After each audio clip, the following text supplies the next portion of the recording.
pwede mo siyang kausapin ng maayos na lakihan ng mata. No.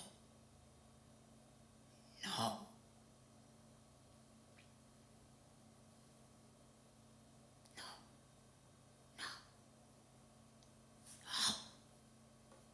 No. No. Pero takot kasi ako naririnig ako ng amo ko. pero kanina dahil ay kagabi pala, nagsino talaga ako kagabi. Kasi nung pauwi na ako, yung matatapos na ba, nung oras na alas 8, kapin, ganyan. May stick siya, yung stick ng tent. Diba, nakuha niya yun, pinaglalaroan niya. Tapos may binigay siya sa akin na stick. Gusto niya paluin ko siya dito. Sabi ko, no. Mamaya na makita ng amo ko na pinalo ko, iba yung isipin. Diba? Kahit ganun pa, ganun lang pa action, yun ang iniisip ko. Baka iba ang isipin. Tapos, nag-say no ako. Ay na nga, nagalit na nga siya. Nagwala na. Ay nako. Tapos naririnig na ng ama. Ano yan? Ganyan. Ay, umiyak na. Nagwawala na. Ay, sus. Tapos, ang ginawa ng nanay, ganito, ano yan, ganyan. Siyempre, di ko naman naintindihan. Tapos, binigyan niya ng prutas para tumahimik. Tapos, ang gusto ng nanay, bigyan ako. Pero yung bata ayaw.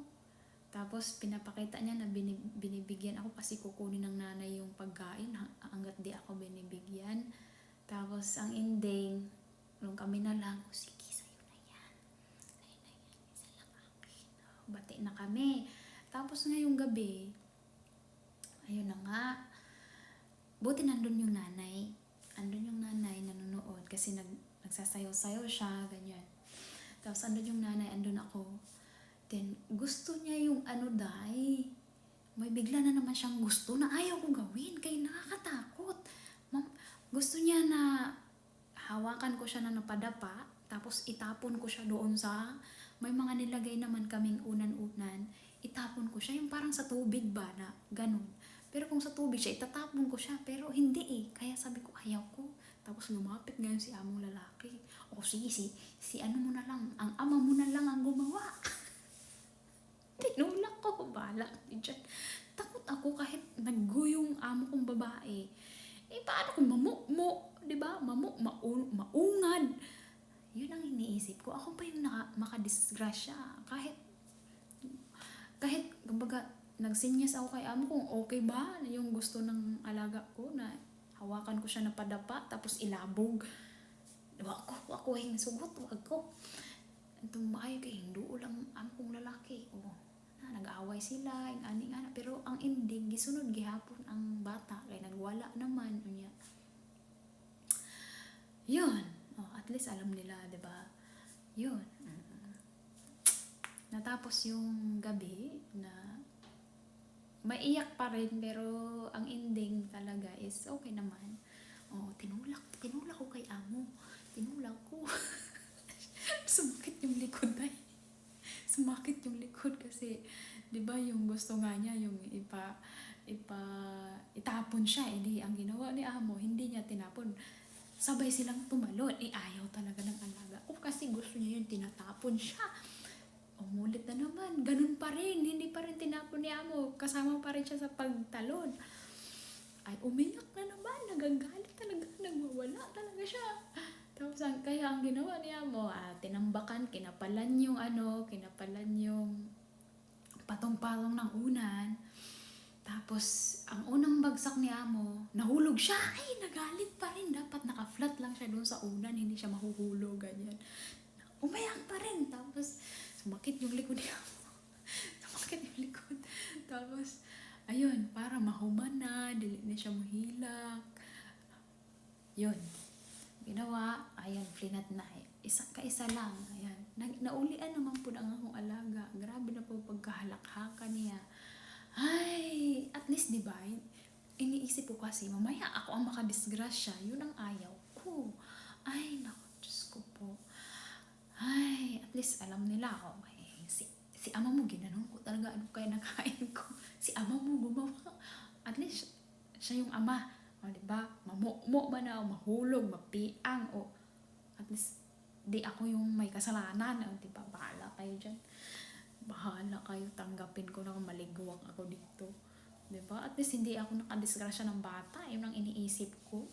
Ay, naku naman talaga. Ay, nakakaloka talaga. Kabaliktaran talaga kasi dahil ng ng experience ko dun sa Hong Kong talaga. Ay, kasi sa Hong Kong hindi talaga, from day one hindi talaga ako allowed na magdisiplina sa kanila. Tapos, yun nga, pag nakikita ako na pinapalo ako, ganun din kasi yung lula dahil yung lula, wala din reaksyon. Kaya yung alaga kong babae doon na panganay, spoiled talaga sa kanya. Alangan, yung lula nga, hindi nga ako pa kaya, o diba? Kaya mas malapit ako doon sa maliit, kasi yung maliit, ako yung takbuhan. Kasi yung panganay si Losa, laging nasa lula, ayaw niya na may share sa lula niya, kaya sunod ang lahat ng gusto niya doon, kahit yung amo kong babae napaka-stricto. Bawal siya, ang dami niyang bawal sa food, bawal sa pagkain, kung ano lang sinulat ni amo doon sa rep, nakakainin ng bata, yun lang dapat. Sunod ko lang din yung amo ko. Ang sinusunod ko yung amo ko. Syempre, yung kasama ko lagi, yung lola, so bahala na sila. Kahit may CCTV, tinatago ni lola, tinatakpan niya, tinatalikuran yung CCTV. Kain na ng chocolate dyan, tapos yung breakfast hindi na uubos. Wala akong ganong ini-explain sa kanila kasi nandun yung lola nagsasalita.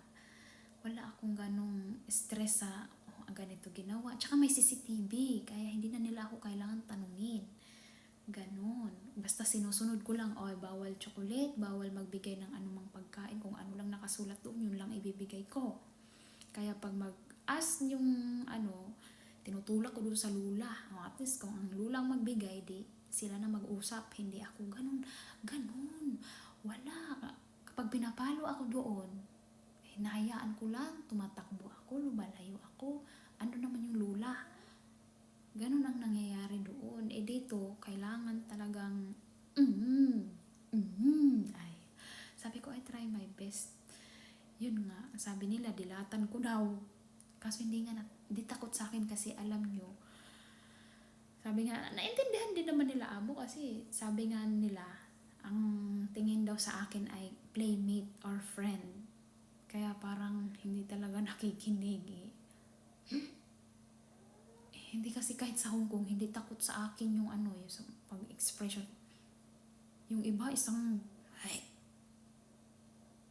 ganun na lang, kahit yung tita ko dahi, ang galing niya dahi, kahit mga anak ko, takot sa kanya Oo, pero sa akin kasi ibang pa. No. Ganyan ako no.